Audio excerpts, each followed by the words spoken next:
കണ്ണിന്റെയും നാവിന്റെയും വിഷയങ്ങളാണ്. പലയിടങ്ങളിലും നമ്മൾ കേട്ട് കഴിഞ്ഞ കാര്യം.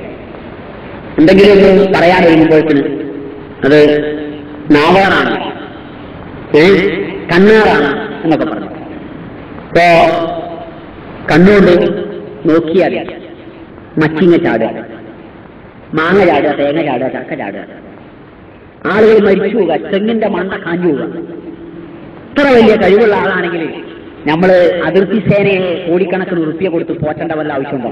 അവിടെ അവനെ നിർത്തിയാൽ മതി. പാകിസ്ഥാൻ സേനയെ ഏത് സേനയും ഒറ്റ സെക്കൻഡ് കൊണ്ട് കാഞ്ഞു പോകും. എന്നാ ഈ രാജീവ് ഗാന്ധി, ഇന്ദിരാഗാന്ധി ഒക്കെ മരിക്കുവോ? അവിടെ ഒരാൾ നിർത്തിയ പോരെ ഈ കണ്ണൂർ കെട്ടുന്ന ആൾക്കാരെ? കുട്ടി മെലിഞ്ഞു. അപ്പൊ നമ്മൾ പറയാ, കുട്ടി എന്താ മെലിഞ്ഞത്, മെലിഞ്ഞു പോയല്ലോ. അങ്ങനെ പറയല്ലേ, പറഞ്ഞാൽ എന്താ കുട്ടി മെലിയല്ല. എന്നാ ഈ തടി കൊണ്ട് വിഷമിക്കുന്ന ആളുകൾ ഡോക്ടേഴ്സ് ഒന്നും പോണ്ട, ഇറ്റങ്ങാനേക്ക് വന്നാണ്. ശരിക്ക് കുട്ടി മെലിഞ്ഞിക്കണമെങ്കിൽ മെലിഞ്ഞിട്ടുണ്ടല്ലോ എന്ന് പറയേണ്ട ആവശ്യമൊന്നുമില്ല. എന്താ മെലിഞ്ഞിക്കണേ ആൾക്കാരോട് ചോദിക്കേണ്ട ആവശ്യമൊന്നുമില്ല. പക്ഷെ ചോദിച്ചു വിചാരിച്ചിട്ട് കുട്ടി വലിയോ? ഇല്ല. ചോദിച്ചു വിചാരിച്ചിട്ട് കുട്ടി തടിക്കുവോ? ഇല്ല. അതിലൊന്നും അർത്ഥമല്ല. ചിലര് കാണാം ഒരു കറുത്ത ചരട് അരി കിട്ടിക്കണ ചെറിയ കുട്ടിന്റെ. എന്തിനാ കറുത്ത ചരട് തന്നെ? എന്തിനാണ് ചരടിട്ടേണ്ട ആവശ്യം? പള്ള തിന്നാതിരിക്കാനാണ് ഈ ബിലീസ് വ്യാഖ്യാനം നൽകി. കയറുകളെ പറ്റിയ പള്ള മുമ്പിലാണ് ഇങ്ങനെ ഡോക്ടർമാർ പറഞ്ഞതാണ്. ഡോക്ടർ പറഞ്ഞിട്ടാ കിട്ടുന്നത് അല്ല. പിന്നെയോ അതെന്താച്ചാല് കുട്ടിന്റെ മുഖത്ത് നോക്കിയിട്ട് എന്തെങ്കിലും മനസ്സിൽ പറഞ്ഞെങ്കിലോ അത് പറയാതിരിക്കാൻ നോക്കുമ്പോൾ പെട്ടെന്ന് ശ്രദ്ധാകേന്ദ്രമാകാൻ നല്ലതൊരു കറുത്ത ചരടാണ്. അതുകൊണ്ട് കുട്ടിയെ നോക്കുമ്പോൾ ആദ്യം കണ്ണ് ചെന്ന് പറ്റേണ്ടത് ചരടില്ല. ചരട് ചത്താലൊന്നും വരാൻ പോലല്ലോ. അല്ലെങ്കിൽ കവിളിലൊരു കറുത്ത മറുകുണ്ട, കറുത്തൊരു ഒട്ടുതൊട്ടു, അല്ലെങ്കിൽ ഐബ്രോ കൊണ്ട് ഒരു കറുത്ത കുടി ഉണ്ടാക്കി. എന്തിന്? വേറെ എവിടെയും പറ്റാതെ കണ്ണ് ആദ്യം തന്നെ ആ കറുപ്പിൽ ചെന്ന് പറ്റാതെ. നോക്കി നിങ്ങൾ, എന്തൊരു ബേജാറാണ് ഈ സമൂഹത്തിന്. അതുകൊണ്ട് സമ്മതിക്കരുത്. ആ കറുത്ത ചരടുകൾ, കറുത്ത കുട്ടികളെ മുഴുവൻ അഴിച്ചു പൊട്ടിച്ച് വലിച്ചെറിയണം. ആവശ്യമുണ്ടെങ്കിൽ എല്ലാം ചെയ്യാം, ആവശ്യമില്ലെങ്കിൽ ചെയ്യരുത്. ശരി, ഞാൻ നീട്ടിക്കൊണ്ടു പോകുന്നില്ല.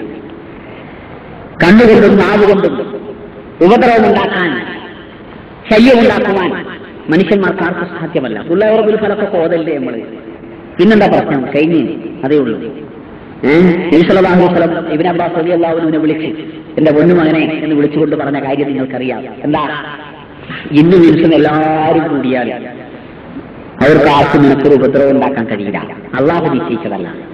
ഇന്ന് വിളിച്ചത് എല്ലാം കൂടിയാലും നിനക്കൊരു ഉപകാരം ഉണ്ടാക്കാൻ കഴിയില്ല. അള്ളാഹു തീരുമാനിച്ചതല്ല.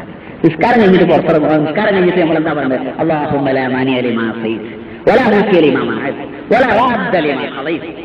അല്ലേ? അല്ലാഹുവേ, നീ തന്നത് തടയാൻ, നീ തടുത്തത് തരാൻ, നീ വിധിച്ചത് റദ്ദ് ചെയ്യാൻ ആരുമില്ല എന്ന് പറഞ്ഞിട്ട് പിന്നെ പുറത്തിറങ്ങിയിട്ട് നമ്മൾ ചിലർ പറയാണ് ചെയ്തതാ, അയലോക്കാർ ചെയ്തതാ. എന്തേ ചെയ്ത്? കുട്ടിക്ക് വയറുവേദന, കുട്ടികൾക്കൊക്കെ വയറിളക്കാം, മരുന്ന് കൊടുത്തതാ? അല്ല, ചെയ്തത് എന്ത്? സിഹർ, മാരണം. എന്നിട്ട് അത് മറുമരുന്ന് ചെയ്യാനും അത് ചെയ്തു പ്രചരിപ്പിക്കാനൊക്കെ മതപണ്ഡിതന്മാർ, അതിന് ഏജന്റുമാർ.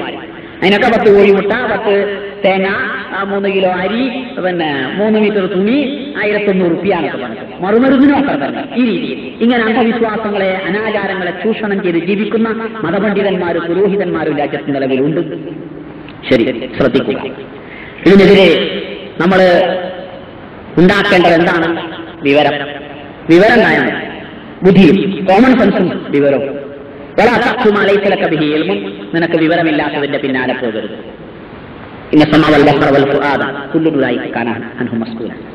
കേൾവിയും കാഴ്ചയും ഹൃദയവും ചോദിക്കപ്പെടും.